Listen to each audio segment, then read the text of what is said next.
Good morning. Equivalence relation यदि वो आपके पास रिफ्लेक्सिव है, सिमेट्रिक एंड ट्रांजिटिव है तो उसे हम इक्विवेलेंस रिलेशन कहते हैं।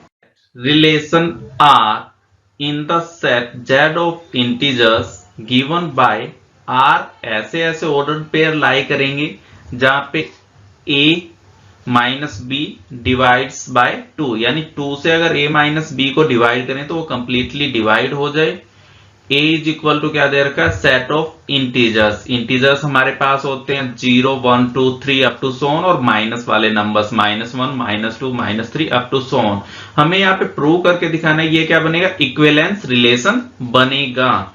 सबसे पहले रिफ्लेक्सिव प्रूव कर देते हैं कि a बिलोंग करेगा r में for every a belongs to r, because a में से a को सब्ट्रैक्ट करें कितना आएगा 0, और 0 को 2 कंप्लीट डिवाइड करें ना, क्यों 0 बाई 2 क्या आ जाएगा 0, तो यहां पे लिखें 2 डिवाइड्स 0। तो यहां से मेरे पास a टाइप के सभी एलिमेंट्स आ जाएंगे रिलेशन r में। सो r is an reflexive. Symmetric के लिए क्या करते हैं, मान लेते हैं कि a भी बिलोंग कर रहा है r में, तो यहां से क्या आएगा 2 divides a minus b।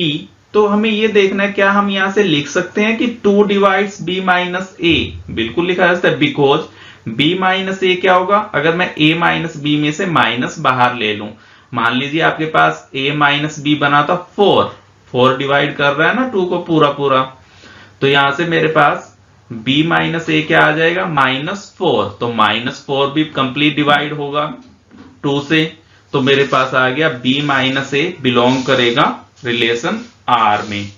So r is symmetric. अब ट्रांजिटिव देख लेते हैं, मान लेते हैं कि इसके अंदर ab and bc belongs to r। ab belongs to r तो आएगा 2 डिवाइड a माइनस b, और bc बिलोंग कर रहा है r में तो 2 डिवाइड्स b माइनस c। तो क्या हम यहां से लिख सकते हैं कि 2 divides a minus c? Yes, because यदि मैं इन दो नंबर्स का सम करूं, अगर आपके पास कोई दो नंबर्स डिवाइड हो रहे हैं 2 से, तो उनका सम भी 2 से हमेशा डिवाइड होगा, चाहे उनका सम कीजिए या फिर आप उनका क्या कीजिए माइनस कीजिए, वो दोनों डिवाइड होते हैं 2 से, because sum of 2 even integer is an even. ये पहले वाला भी इवन बनेगा ना, 2 से डिवाइड हो रहा है, दूसरा भी 2 से डिवाइड हो रहा है, तो एक इवन इंटीजर बनेगा। यहां से आप देखिए आप कैंसिल आउट होके क्या आएगा a माइनस सी। तो दो अगर हम इवन इंटीजर ले रहे हैं तो उनका सम भी इवन ही आएगा, तो वो भी 2 से डिवाइड होगा, तो a minus c completely divide होगा 2 से, तो a सी बिलोंग्स करेगा r में। सो r क्या बन गया मेरे पास, ट्रांजिटिव। रिफ्लेक्सिव भी है, सिमेट्रिक भी है, ट्रांजिटिव भी है, hence r is an equivalence relation.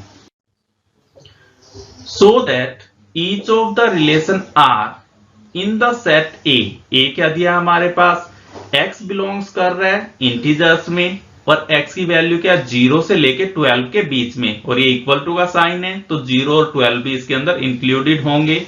Given by R is equal to ऐसे ऐसे ऑर्डर्ड पेयर हैं कि a माइनस बी का magnitude modulus value is a multiple of 4, यानी 4 से कंप्लीटली डिवाइड होना चाहिए a माइनस बी का magnitude is an equivalence relation. Find the set of all element related to 1 in each case. तो आपको क्या करना है, 1 से रिलेटेड आपको एलिमेंट यहाँ पे फाइंड आउट करके दिखाने हैं। यहाँ पे मेरे पास रिलेशन R में ऐसे ऐसे ऑर्डर्ड पेयर हैं कि जहां पे a माइनस बी का मैग्नीट्यूड क्या हो, 4 का मल्टीपल हो, यानी a minus be completely divide होना चाहिए 4 से। a सेट क्या बनेगा 0 से लेके 12 तक।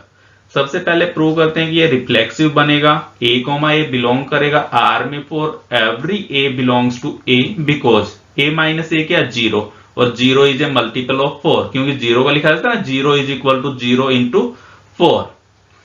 सो R is an reflexive relation. Symmetric, यदि मेरे पास मान लेता हूं कि a भी बिलोंग कर रहा है R में, तो क्या इंप्लॉइज करेगा a minus b is a multiple of 4, क्योंकि हम इसे लिख सकते हैं ना, इसमें से अगर मैं माइनस बाहर लूं तो मोड इस माइनस को बाहर नहीं आने देगा, तो b माइनस a हो गया। इज ए मल्टीपल ऑफ 4, क्योंकि a माइनस बी का magnitude is equal to b minus A का मैग्नीट्यूड होता है। जब a माइनस बी 4 का मल्टीपल है तो ये भी 4 का मल्टीपल हुआ। तो ये मेरे पास b कोमा a बिलोंग्स करेगा R में। सो R is N symmetric relation. Transitive, मान लेते हैं ए बी और बी सी बिलोंग कर रहे हैं आर में। हमें प्रूव करना है कि ए सी भी आर में बिलोंग करेगा। ए माइनस बी का मैग्नीट्यूड क्या होगा? Multiple of 4, and B minus C का मैग्नीट्यूड भी क्या होगा आपके पास? Multiple of 4। तो यहां से क्या मैं लिख सकता हूं? ए माइनस बी मल्टीपल ऑफ 4, मैंने क्या किया? मोड हटा दिया यहां से। बी माइनस सी, बी क्या होगा? Multiple of 4। जब दो नंबर्स आपके पास, अगर मैं इन दोनों नंबर, ये भी 4 से डिवाइड हो रहा है, ये भी 4 से डिवाइड हो रहा है, दोनों को ऐड करूं तो 4 से डिवाइड होगा ना। a माइनस सी को क्या लिखा जा सकता है? इन दोनों को प्लस करके लिखा जा सकता है। b से b कट गया, a माइनस सी आ गया, तो a माइनस सी भी क्या हो गया? Multiple of 4। तो मेरे पास इसका मैग्नीट्यूड भी क्या होगा? मल्टीपल ऑफ 4 होगा। तो मेरे पास a कोमा c बिलोंग करेगा R में। सो R is N transitive relation. तीनों के तीनों बन गए, तो मेरे पास R क्या हो गया? R is an equivalence relation हो गया। इसके बाद हमें ऐसे ऐसे एलिमेंट ढूंढने हैं। The set of element related to 1 is 1, 5 and 9। हमें 1 के साथ जो जो एलिमेंट रिलेटेड होंगे, यानी 1 में क्या चीज ऐड सब्ट्रैक्ट की जाए कि वो 4 का मल्टीपल बने। तो यहां से देखिए 1 में से मैं 0 को सब्ट्रैक्ट करूं तो क्या आएगा? 0, 1 तो 4 से डिवाइड नहीं होता। 1 में से 2 को कीजिए, फिर 1 बचेगा, वो भी नहीं होता। 1 और 3 को लेंगे, दोनों को आपस में सब्ट्रैक्ट करेंगे, कितना आएगा? 2, वो भी 4 से डिवाइड नहीं होता। 1 और 5 ये बनेगा आपके पास, दोनों सब्ट्रैक्ट करेंगे, 4 आ गया। 1 और 9, उसके बाद 1 और 1, क्योंकि 1 में से 1 लेके जाएंगे तो 0 बनेगा ना। तो 1 आएगा, एक 5 आएगा एंड 9 आएगा। ये सभी एलिमेंट रिलेटेड होंगे 1 से। इसे लिखा जाता है मेरे पास इक्विवेलेंस क्लास ऑफ 1। इसे डिनोट किया जाता है स्क्वायर ब्रैकेट से इक्विवेलेंस क्लास को। और ये मेरे पास वो एलिमेंट होंगे जो 1 से रिलेटेड होंगे। इसे डिनोट किया जाएगा 1, 5 एंड 9 से। जो मेरे पास सबसे इंपॉर्टेंट चीज है इक्विवेलेंस क्लासेस के बारे में, 2 रिजल्ट्स होते हैं। या तो इक्विवेलेंस क्लास दोनों बराबर होंगी, यहां पे मैं इक्विवेलेंस क्लास को शो करने के लिए स्क्वायर ब्रैकेट लगाई जाती है। Equivalence class of A equal to equivalence class of B। या फिर मेरे पास इक्विवेलेंस क्लासेस क्या होंगी? डिसजॉइंट होंगी, उनका इंटरसेक्ट हमेशा एम्प्टी आएगा। यदि आप चाहो तो इक्विवेलेंस क्लास ऑफ 5 निकाल के देखिए। इक्विवेलेंस क्लास ऑफ 5 और 1 दोनों बराबर आएंगी। अगर मेरे पास इक्विवेलेंस क्लास ऑफ मैं 1 और 0 निकालूं तो वो दोनों अलग अलग होंगी। इक्विवेलेंस क्लास आप कभी भी किसी भी एलिमेंट की निकालिए, या तो वो दोनों इक्वल होंगी या फिर दोनों बिल्कुल अलग अलग होंगी, उनमें कोई एलिमेंट कॉमन नहीं होगा। 2 ये इंपॉर्टेंट रिजल्ट्स हैं इक्विवेलेंस क्लास के बारे में।